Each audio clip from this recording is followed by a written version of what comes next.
전도서 6장입니다. 1절로 12절. 전도자는 5장 10절 17절 사이에서 제물로 인한 무익하고 헛된 근거를 제시했고 18절로 20절에서는 이에 대한 대처 방안을 주었는데 이제 6장에 들어와서 다시 5장 10절로 17절의 주제인 헛된 제물의 주제로 돌아갑니다. 이번에는 제물만이 아니라 장수, 수고 등 주제도 함께 논하며 계속해서 해 아래서 모든 것이 헛되다는 논지를 반복합니다. 전도자가 인간 세상에서 발견한 재물과 관련된 불행 또는 재앙의 한 가지는 원하는 것을 얻었으나 누리지 못하는 현실이 존재한다는 점이죠. 이로써 5장 10절 이하에 나오는 재물이 헛됨을 증명하는 근거가 하나 더 추가됩니다. 전도자는 재물의 소유와 재물의 누림 사이에서 일어나는 괴리가 사람의 마음을 무겁게 한다고 말하는데 이 문장은 사람에게 흔히 일어난다 라고 번역 가능합니다. 여기서는 두 의미를 모두 포함해 읽어도 무리가 없습니다.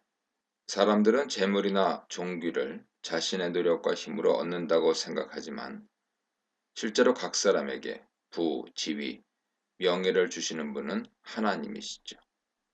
또한 하나님이 각 사람에게 그가 받은 축복을 누리도록 허락하셔야만 주신 것을 누릴 수 있게 됩니다.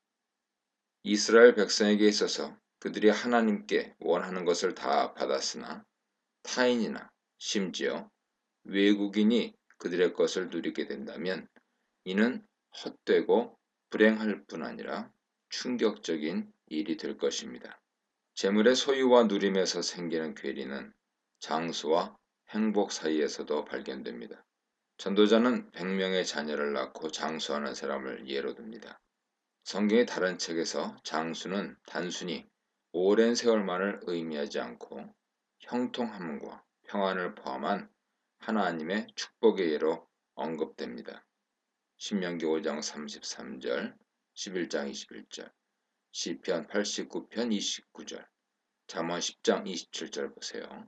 그러나 전도자는 이 장수하는 자보다 낙태된 자가 더 나은 경우가 있다고 밝힙니다.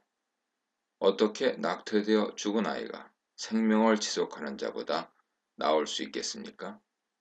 전도자는 삶의 길이보다 삶의 질을 이유로 듭니다. 첫째, 장수하는 자의 세월이 행복으로 채워지지 않는 경우죠.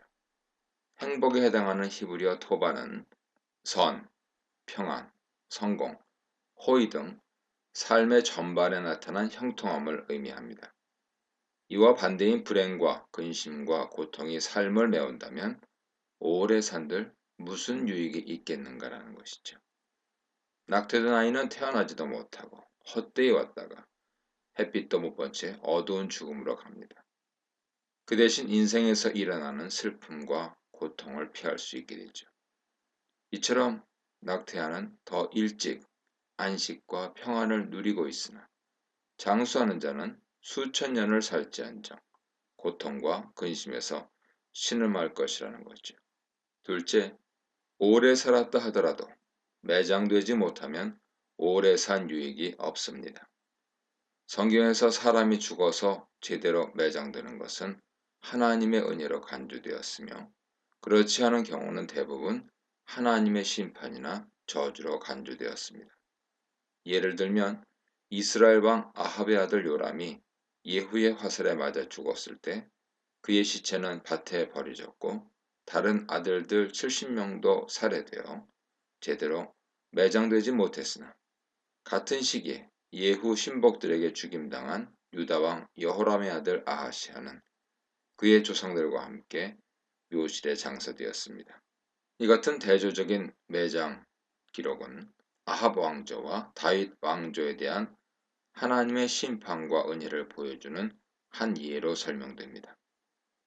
무덤에 매장되지 못한 예인, 다단, 아비람, 그들 가족, 그리고 고라 자손들, 이세벨, 바알 선지자들은 모두 하나님 말씀을 거역한 자들로서 징벌의 대가를 치른 것으로 여겨졌습니다.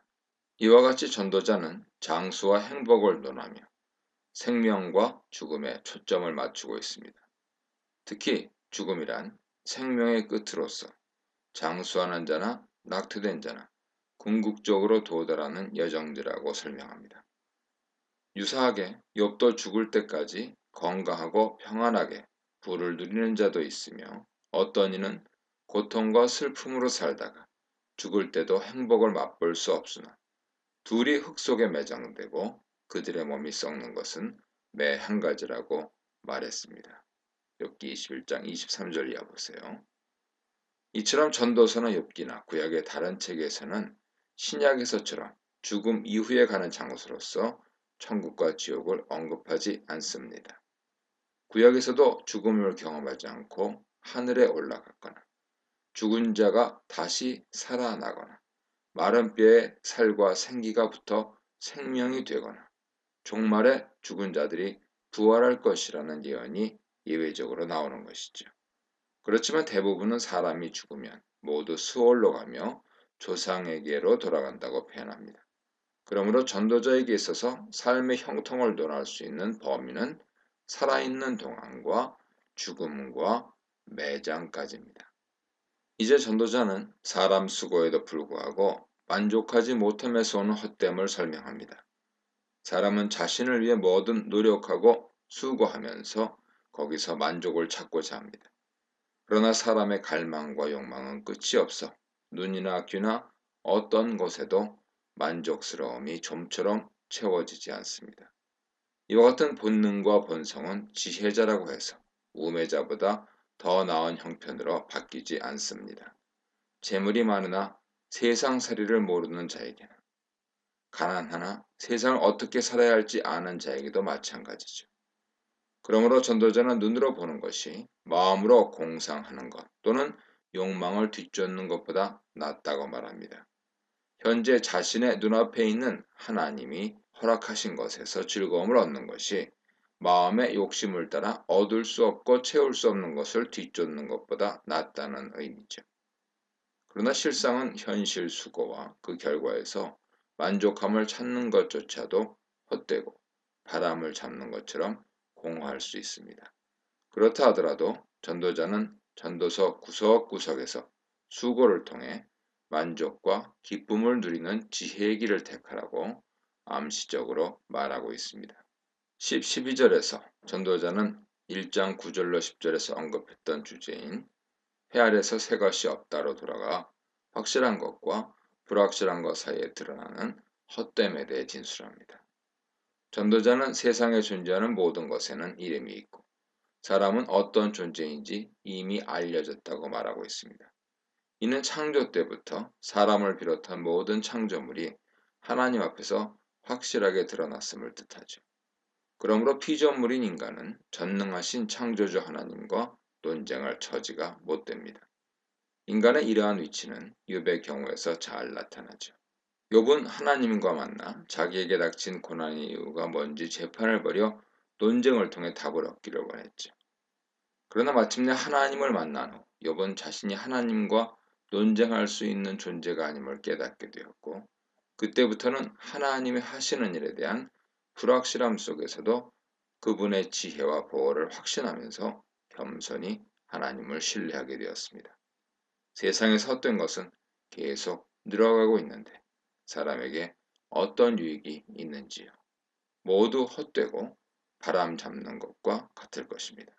그렇다면 인생을 그림자처럼 짧고 공허하게 보내는 인간 삶에 무엇이 낙이며 각 사람의 장래에 어떤 일이 일어날지 누가 알 수 있겠습니까?